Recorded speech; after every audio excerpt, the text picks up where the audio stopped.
Quinta-feira, 18 de dezembro, mais um tema dia na redação do 00. Eu sou o Diogo Organista Pereira. Estou aqui com Igor Gonçalves, jornalista do 00, para falarmos sobre Neemias Queta, jogador dos Boston Celtics, que se tem afirmado cada vez mais na NBA e já começa até a ser cobiçado para alguns prémios individuais. Bom dia, Igor. Antes de mais, pergunto-te quão impressionante tem sido este arranque de época de Neemias Queta? Bom dia. Sim, tem sido impressionante. Estamos com mais ou menos um terço, um quarto da temporada. Sabíamos que ele ia iniciar a época como titular e agora não há qualquer dúvida. Aliás, no início da época, vou começar por aqui, depois vou à parte individual. No início da época, os Boston Celtics eram apontados como uma equipa que pudesse fazer um gap year. O que é um gap year? É um ano de pausa, de serem candidatos ao título, porque não tem Jason Tatum, vamos ver se ainda vai regressar este ano, que sofreu uma ruptura no tendão daqueles nos playoffs do ano passado, e portanto imaginava-se, até por questões financeiras, que eles pudessem fazer aqui um ano onde zerassem os seus luxury tax, portanto gastarem acima do limite, pudessem zerar isso para fazer aqui reset a algumas penalizações, fazer aqui uma espécie de ano de pausa, fazer um load-up e depois, com o regresso de Jason Tatum também em 26, 27, aí sim voltarem a um estatuto de candidatos ao título. Foi por isso que os Celtics, pela questão financeira, se viram livres, entre aspas, de jogadores como Jrue Holiday ou como Kristaps Porzingis. E, portanto, imaginou-se que os Celtics pudessem andar aqui na parte de baixo da Conferência Este. Não é isso que está a acontecer. Os Celtics estão muito bem, com chocante, para mim, um ataque dos melhores da Liga, uma defesa que tem sido QB, e muito dessa defesa QB tem a ver com o Neemias.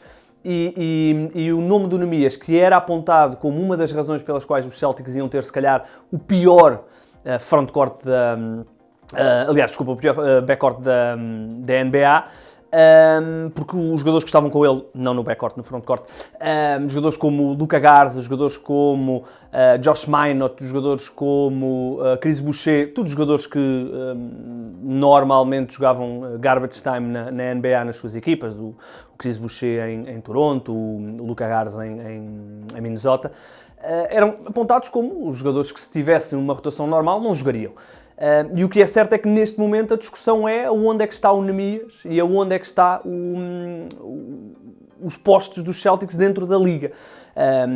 Tem sido tão impressionante que neste momento os Celtics já são fortes porque têm Neemias também. E portanto, defensivamente ele tem tido um impacto muito bom. Aliás, é até interessante ver como mudaram os argumentos de os Celtics podem defender mais agressivamente através dos seus básicos porque têm as costas quentes com o Neemias, que era algo que era impensável dizer-se há 2 ou 3 meses. E o nome do Neemias é também falado agora como uma das razões que faz com que os Celtics também tenham verticalidade, também consigam ter mais soluções. Por exemplo, eles no ano passado jogavam com o Porzingis e com o Al Horford, 2 postos que normalmente jogavam de fora para dentro, portanto, pick and pop, desfazer do bloqueio direto para lançamento exterior.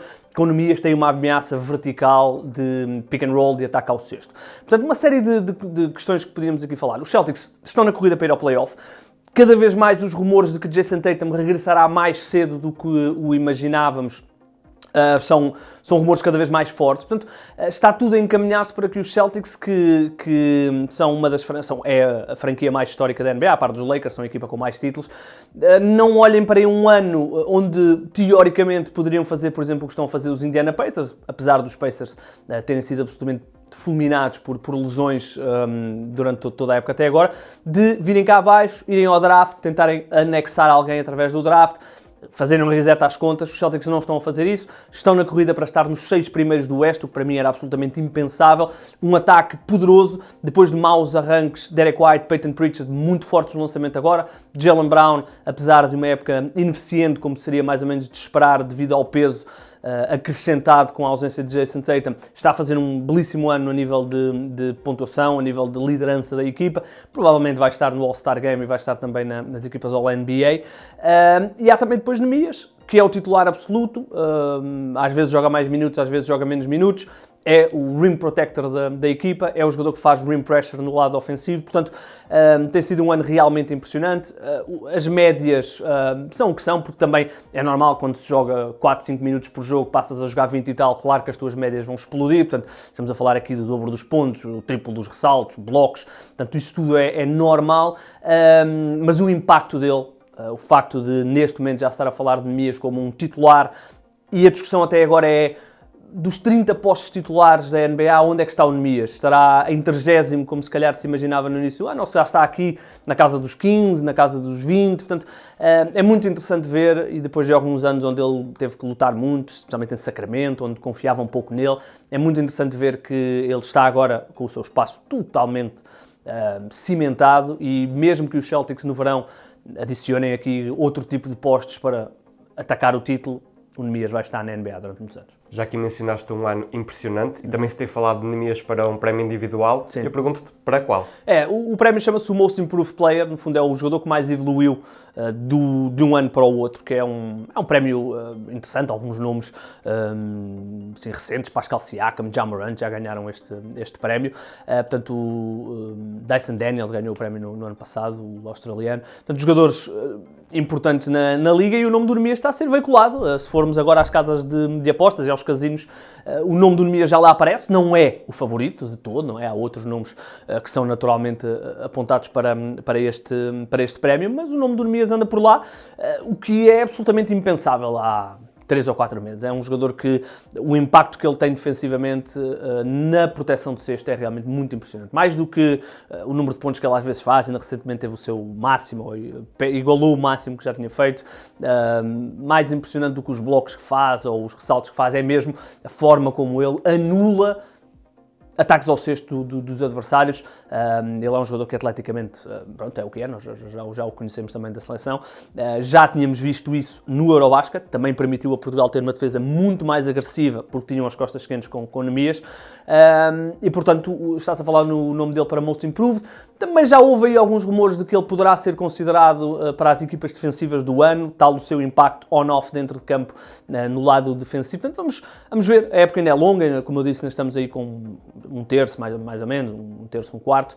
Portanto, ainda falta muito, ainda haverá muito basquete. Os próprios Celtics ainda poderão tomar outro tipo de decisões, até a nível financeiro, porque há aí algumas questões que podem levar a que os Celtics avancem aí para algumas movimentações para nivelar um bocadinho as contas, mas o que é facto é que o Neemias está absolutamente, ele tem um contrato garantido, ou praticamente garantido para a próxima temporada, e certamente que quando chegar à altura, portanto o verão de 2027, não, 26, não, desculpa, 2027, quando ele tiver que renovar o seu próximo ano, o seu próximo contrato, de certeza que não vão faltar interessados. Falamos agora da NBA Cup, que foi conquistada pelos New York Knicks. Eu pergunto-te como é que foi a final.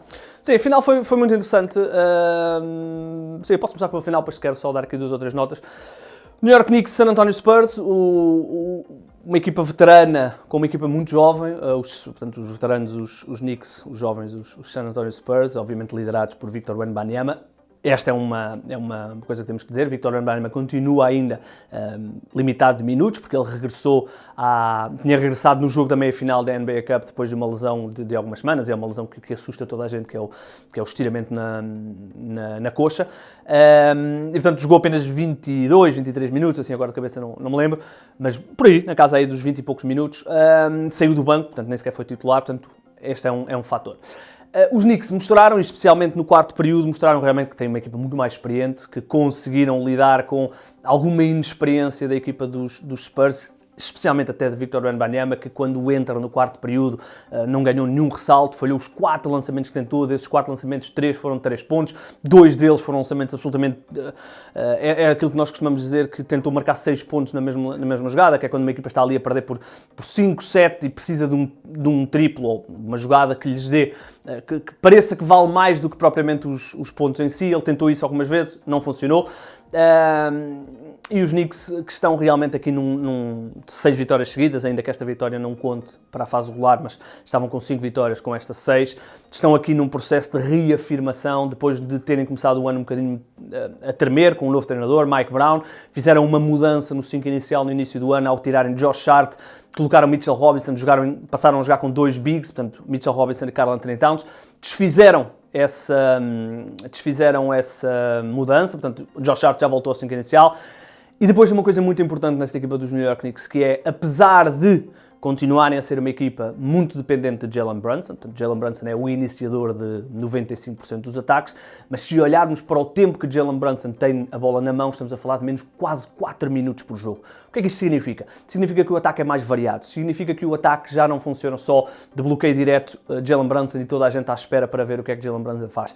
OG Anunoby, excelente participação na NBA Cup, tinha feito um grande jogo nas meias finais contra os Magic, faz agora também um grande jogo contra os San Antonio Spurs. Mikal Bridges, cada vez mais confortável na equipa dos New York Knicks. E depois Karl-Anthony Towns, que até sofreu uma pequena lesão no joelho, vamos ver se vai ter aqui algum tempo de paragem ou não, está questionável para o jogo de hoje. Portanto, a equipa neste momento é mais variável, não é só de jogo pausado, chegar ali aos últimos 10 segundos, bloqueio direto e ou o Jalen Brunson ataca ao sexto ou há um kick-out para alguém lançar texto. A equipa está muito mais variável. E depois, o grande fator do jogo, que é uma grande mudança em relação aos New York Knicks, é os Knicks ganham o jogo através do banco. Porquê? Mitchell Robinson passou para o banco e Mitchell Robinson é neste momento, a parte de Steven Adams dos Houston Rockets, os jogadores mais impressionantes na controle de tabelas. Mitchell Robinson jogou 18 minutos, ganhou 10 ressaltos ofensivos. Há equipas que não ganham 10 ressaltos ofensivos num jogo inteiro. Equipas. Ele ganhou 10. Ele ganhou 6 ressaltos ofensivos só no quarto período, nos 5 ou 6 minutos que jogou. Os New York Knicks marcaram 32 pontos em second chance. Second chance é depois de falharem o primeiro lançamento, marcaram, seja um ressalto ofensivo, sejam dois, chamamos a isso second chance points. Os San Antonio Spurs, um dado que eu ouvi há bocadinho, não sofriam tantos pontos em second chance desde 2001. Portanto, 24 anos onde a equipa não sofreu tantos pontos em second chance. E quando há Victor Wembanyama do outro lado, que tem 2,30 m quase, é estranho como é que uma equipa consegue tantos ressaltos ofensivos do outro lado. Foram 23 ressaltos ofensivos. E isto é, se calhar, uma das principais debilidades, ou uma das muito poucas debilidades de Victor Wembanyama, é que a vontade dele contestar todos os lançamentos, e por isso é que ele termina os jogos sempre com 5 e 6 blocos, depois coloca-no fora de posição para ressaltos. E quando do outro lado está um ressaltador do máximo de elite que existe na NBA, Mitchell Robinson, isso faz diferença. E quando tu és obrigado mesmo que tu tenhas uma boa defesa, e os Spurs têm uma boa defesa, mesmo que tu tenhas uma boa defesa, quando és obrigado a defender durante 30 segundos ou 35 segundos uma posse de bola porque perdeste 2 ressaltos ofensivos ou perdeste um ressalto ofensivo, fisicamente isso pesa, mentalmente isso pesa, e foi assim que os Knicks ganharam. Que para além de Mitchell Robinson, contaram também a partir do banco com o veteraníssimo Jordan Clarkson, alguns triplos muito importantes, e um base que normalmente está fora da rotação, mas que devido à lesão de Miles McBride está a jogar, Tyler Kolek, um jogador pico de segunda ronda aqui há uns anos, que fez uma excelente participação em Las Vegas, excelente jogo na meia-final, excelente jogo na final, mais uma opção para Mike Brown para este New York Knicks, estão em segundo lugar na Conferência Este, e depois no início do ano terem sido apontados como, a par dos Cavaliers, candidatos à vitória no Oeste, já estão no lugar onde nós imaginávamos, os Cavaliers ainda estão um bocadinho mais longe. Em relação aos Spurs, o facto de terem eliminado os Oklahoma City Thunder e terem jogado a NBA Cup com Victor Wembanyama condicionado, mostram que realmente, se calhar, nós tínhamos colocado na altura os Spurs no terceiro nível de equipas do Oeste, portanto Oklahoma sozinho lá em cima, depois havia ali duas equipas, Rockets e Nuggets, como os principais desafiadores, e depois havia ali um emaranhado de equipas, onde estão os Lakers, onde estavam os Spurs, onde estão algumas outras equipas. Se calhar já temos que colocar os Spurs lá mais em cima, porque são realmente uma ameaça para fazer coisas importantes. Estamos a falar de uma equipa que nunca jogou playoff. Victor Wembanyama nunca jogou um minuto de playoff. De'Aaron Fox jogou uma série de playoff, onde perdeu na altura pelo Sacramento Kings. Harper, Castle, todos jogadores que nunca jogaram playoff. Portanto, é uma equipa que ainda vai ter que levar os seus socos no estômago, digamos assim, mas muito importante o que eles fizeram. Em relação à NBA Cup, é uma competição nova, terceiro ano da Liga. Lakers ganharam o primeiro, Bucks ganharam o segundo. Está a começar a entrar no dia-a-dia das equipas. Foi criada para dar importância aos jogos de início da temporada. Estamos a falar de uma fase de grupos e depois quartos de final, meias finais e depois a final. Todos os jogos até à final contam também para a fase regular. Portanto, uma equipa que joga um jogo dos quartos de final, se ganhar esse jogo, não só passa para as meias finais, como também ganha uma vitória na fase regular. Portanto, a NBA está aí a criar tradição. E engraçado, porque os Knicks já anunciaram que não vão colocar uma bandeira. Normalmente as equipas da NBA, quando ganham um título, metem uma bandeira. Os Lakers ganharam a primeira edição e os Bucks ganharam a segunda edição, colocaram bandeira, ainda que os Lakers não o quisessem fazer, mas Adam Silver, o comissário, veio, no fundo, obrigá-los. Os Knicks já disseram que não vão. Vamos ver se Adam Silver vai também bater aqui o pé, porque se querem realmente tornar a competição importante, seria, ainda por cima no Madison Square Garden, ter lá uma alusão à conquista. Para fechar, normalmente o comissário da NBA, Adam Silver, fala 4 a 5 vezes por ano, assim, conferências de imprensa. Uma delas é sempre antes da final da NBA Cup. E uma das coisas que ele disse, e por isso é que eu estou a trazer aqui, é que, e isto é uma lufada de ar fresco, porque a NBA tem andado um bocadinho a fazer aqui uns teases, mas depois nunca avança, é a expansão. A expansão que tanta gente tem pedido, mais 2 equipas para a NBA. Adam Silver, que no início da temporada, em setembro, tinha dito coisas vagas, como estamos a ver, vamos ver também por causa da questão da NBA Europa que aí vem, portanto vamos aí ver. Nesta conferência, ele disse que estão já no processo de perceber os valores, perceber quanto é que cada equipa terá que receber, perceber a avaliação de 2 novas franquias e que em 2026 vão ter uma resposta concreta para dar o avanço, para começarem o projeto de expansão, ou não, portanto, vamos ver.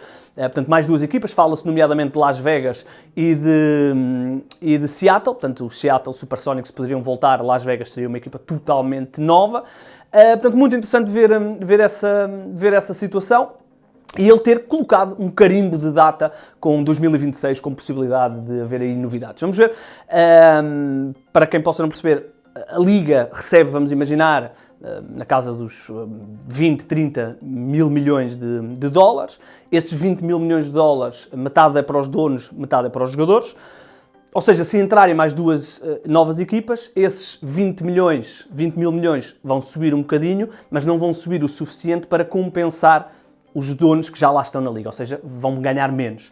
Por isso, as equipas que entram são obrigadas, no fundo, a pagar uma espécie de taxa que depois é dividido pelos donos das outras equipas todas. Estamos a falar na casa dos 500 milhões. Portanto, há aí coisas para decidir. É importante decidir porque estas 2 equipas que eu disse, Las Vegas e Seattle, são do Oeste. Alguém do Oeste teria que ir para o Oeste, provavelmente seria os Pelicans, mas haverá uma luta muito grande de equipas do Oeste, que é a conferência mais forte, para irem para o Oeste. Portanto, vamos ver, há aí muita coisa, mas achei interessante Adam Silver ter colocado um carimbo de 2026, data de decisão, para sabermos se vamos avançar ou não. Avancemos agora para um tema distinto. E eu pergunto-te por que motivo é que o 15 de dezembro é tão importante para as trocas na NBA? Sim, porque a partir do dia 15 de dezembro, todos os jogadores, ou 95% dos jogadores que assinaram contratos este verão, e mudaram de equipas ou continuaram nas suas equipas, passam a ser elegíveis para trocas. E, portanto, neste momento, praticamente toda a Liga, com exceção de um pequeno grupo de jogadores, está elegível para ser trocado. Esse pequeno grupo de jogadores é um grupo importante porque está lá Jonathan Kuminga, que estão só disponíveis a partir de 15 de janeiro. Porquê é que eles estão só disponíveis a partir de 15 de janeiro? Porque renovaram os seus contratos e passaram a ganhar 20% mais do que ganhavam anterior e, portanto, a data passa para o dia 15 de janeiro. E, portanto, neste momento toda a Liga está praticamente elegível para ser trocada. Ainda é cedo, nós imaginávamos que poderia haver uma troca entre segunda e terça-feira. Porquê? Porque os jogadores que forem trocados entre segunda e terça-feira poderiam depois ser retrocados no último dia do mercado, no trade deadline. Portanto, imaginávamos que pudesse ter sido como no ano passado, quando Dennis Schroeder foi trocado dos Brooklyn Nets para os Golden State Warriors logo no primeiro dia e depois foi retrocado no final do mercado, no último dia de mercado, para os Detroit Pistons, onde até teve uma participação importante nos playoffs. Portanto, não houve nenhuma troca, portanto, não aconteceu, mas neste momento a Liga está aberta a negociações, há muitas equipas, obviamente os Warriors são se calhar uma das que está mais envolvida, até por causa da questão de Jonathan Kuminga, que já nem sequer faz parte da rotação, é um caso que precisa de ser resolvido. Há muitos anos que o Jonathan Kuminga precisa de sair daquela equipa. Portanto, haverá certamente equipas interessadas. Tem-se falado, obviamente, depois de nomes como Trae Young, Ja Morant, Giannis Antetokounmpo. Neste momento está aberto o período de trocas e esse era o carimbo do dia 15 de dezembro. Para finalizar, Igor, falemos agora dos Oklahoma City Thunders, que até perderam na NBA Cup, mas continuam a dominar. Sim, essa derrota da meia-final da NBA Cup com os Spurs foi apenas a segunda derrota. Quando eu disse que estamos com mais ou menos um quarto da liga, eles só perderam 2 jogos. Portanto, estão fortíssimos, estão a ameaçar, pelo menos o caminho que estão a levar é ameaçar o registro dos Golden State Warriors de 73 vitórias e 9 derrotas aqui há uns anos, 2015. Portanto, estão a ameaçar, se repetirem o que estiverem a fazer até ao final da época, vão fazê-lo. Estão neste momento com 24 vitórias e 2 derrotas, o que é absolutamente impressionante. Melhor defesa a um nível... A diferença entre eles como melhor defesa e os Rockets como segunda melhor defesa é tão alta como a distância entre os Rockets e a 26ª melhor defesa, que são os Brooklyn Nets, ou pelo menos eram na segunda-feira. Portanto, a diferença é imensa, portanto, têm o melhor net rating de sempre, portanto, a diferença entre o defensive rating e o offensive rating a cada 100 posse de bola, eles estão a ganhar, a cada 100 posse de bola estão a ganhar por quase 17 pontos aos adversários. Isto é um registro histórico, batendo o registro que já era deles do ano passado, portanto, fortíssimos, estão a caminhar para uma época histórica, vamos ver, e eles já mostraram vontade de chegar às tais 74 vitórias, que seria o recorde da NBA, vamos ver se vão conseguir ou não. Equipa muito profunda, obviamente com estrelas, Shea, Jalen Williams, Chet, campeões, portanto, pode ser realmente uma época absolutamente brilhante, vão dominar, se mantiverem este ritmo, ameaçam mesmo os 74 jogos. Obrigado, Igor. Se quiserem saber mais sobre o mundo do basquetebol, recomendo que passem pelo Afunda 13, o podcast 00. Esta quinta-feira pode também assistir a um novo episódio do Nostálgico Destino Saudade, com Pedro Jorge da Cunha e Rui Miguel Tovar, e ainda um episódio fresquinho do Mundo Fantasy, onde perspectivamos a 15ª jornada da Primeira Liga. Como sempre, fique connosco, fique com o 00.